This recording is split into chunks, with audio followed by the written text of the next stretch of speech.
یعنی اگر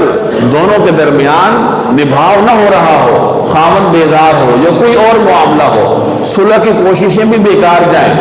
اور معاملہ تفریق تک چلا جائے، تو اگرچہ طلاق مبعوض ہے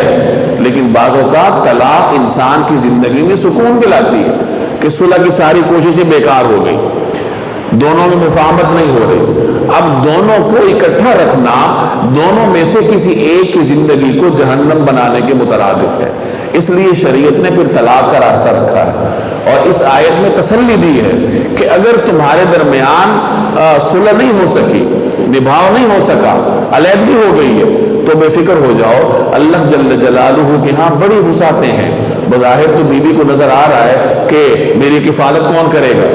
میرے مستقبل کا کیا بنے گا، لیکن اللہ تعالیٰ اسے تسلی دے رہا ہے کہ اللہ کے ہاں بڑی وسعتیں ہیں اور اللہ جل جلالہ دونوں کو ایک دوسرے سے بے نیاز کر دے گا کہ خاوند کو دوسری بیوی مل جائے گی اور بیوی کو اللہ تعالیٰ کوئی دوسرا خاوند دے دے گا۔ یہ شریعت کا مزاج ہے۔ یہ جو ہمارے ہاں ایک تصور ہے کہ عام طور پر بیٹی اور بہن کو یہ سکھایا جاتا ہے کہ تم رخصت ہو رہی ہو، اب وہی تمہارا گھر ہے اور یہاں تمہاری لاش ہی واپس آئے، یہ تصور اسلامی نہیں ہے، یہ ہندوانہ رسم ہے۔ ہندوؤں کے ہاں طلاق کا کوئی تصور نہیں ہے، عشاء کے بعد ہم تفصیل سے پڑھیں گے طلاق کے معاملات، تو ہندوؤں کے ہاں طلاق کا تصور نہیں ہے۔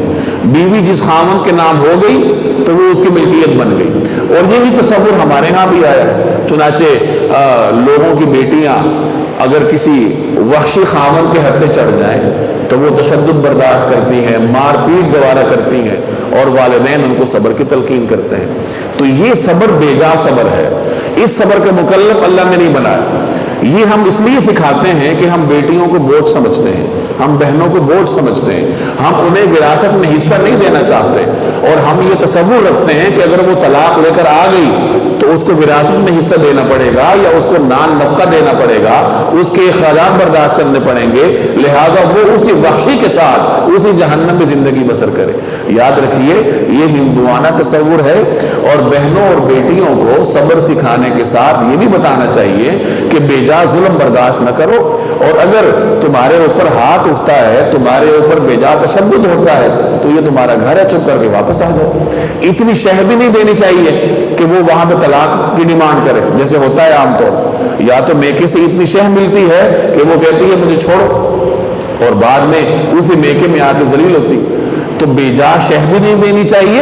اور بے جا ظلم برداشت کرنے پر اس کو مجبور بھی نہیں کرنا چاہیے، بلکہ اگر نہیں نباہ ہو رہا یا کوئی آدمی وحشی نکلا ہے، یہ مار پیٹ کا ماحول آج کل بہت عام ہے اور بڑے بڑے پڑھے لکھے گھرانوں میں یہ